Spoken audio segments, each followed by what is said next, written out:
Olá, sou o professor Alexandre Martins, de História. Iremos agora para mais um comentário do terceiro simulado aberto do Colégio SEV. Questão de número 47. A questão diz o seguinte: afinal, quantas vezes não ouvimos críticas àqueles que, porventura, têm um comportamento fora daqueles tidos como civilizados, serem chamados de bárbaros? Quantas vezes não encontramos o adjetivo medieval ser usado para definir comportamentos violentos?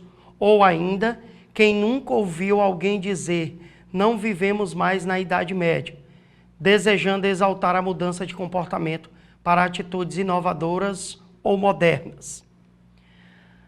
As definições de bárbaros são mecanismos que demonstram A primeira vez que se ouviu falar do termo bárbaro se deu justamente durante o período clássico, né? Foi uma expressão usada por gregos e romanos, da qual denotava justamente a ideia de estrangeiros, pessoas que viviam além das fronteiras da Grécia e de Roma, pessoas com hábitos, cultura diferente dos gregos e dos romanos. Só que ao longo dos tempos essa expressão ela começou a ganhar novos sentidos, né?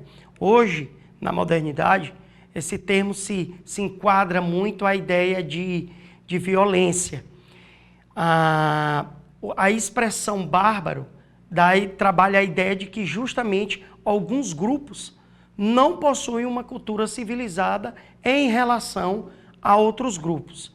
E quer queira ou não, a gente acaba trazendo a ideia de que um grupo possui uma cultura menos desenvolvida do que um outro grupo. E isso não pode ser adotado de forma correta, beleza? Então, a ideia hoje, costuma-se trabalhar esse termo bárbaro, trazendo uma ideia de anacronismo. O que é o anacronismo?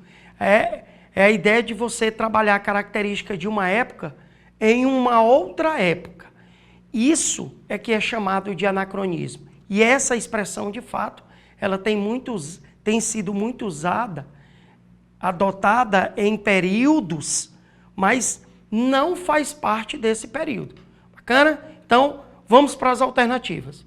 A alternativa A diz assim: forma de identificar avanços e recuos na história. Não necessariamente. Letra B: superioridade dos valores humanistas e racionais da modernidade. Também não alude ao que a questão pede em relação à expressão do termo bárbaro. Forma anacrônica de analisar a história pelos valores da modernidade. Resposta correta da questão 47, letra C.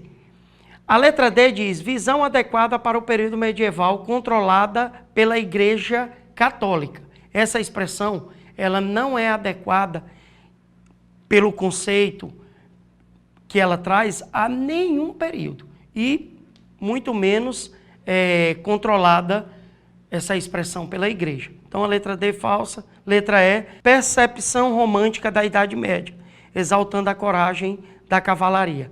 Essa expressão também não se refere nem à cavalaria e tampouco à Idade Média. Então, a expressão bárbaro, ela de fato, ela é muito usada e o uso dela acaba recaindo sobre um anacronismo. Ou seja, você adotar características de uma época em um período posterior ou período anterior que não corresponde à época citada. Beleza? Então, questão 47, resposta correta, letra C.